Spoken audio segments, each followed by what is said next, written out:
আমার কবিতার নাম ঝর্ণা, কবি সুবলচন্দ্র বিশ্বাস।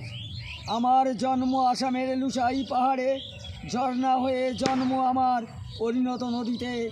আমি পাহাড় ফেটে এসেছি, আমি একুল ওকুল দুকুল ভাঙি, আমি ভেঙে চলেছি অনেক বাড়িঘর।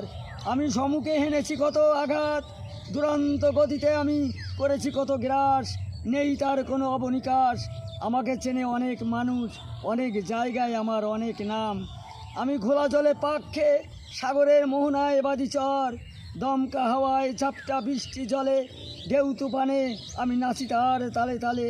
আমি ঝর্ণা সাগরকে জড়িয়ে ধরেছি, আমরা দুজনে এক মোহনায় এক হয়েছি, মিলন বন্ধনে জড়িয়ে আছি। আমি চলন্ত পথে হয়েছি ক্লান্ত, সাগরের কাছে আমি তো কিছু চাইনি, আমি অনেক কিছু তার কাছে পেয়েছি।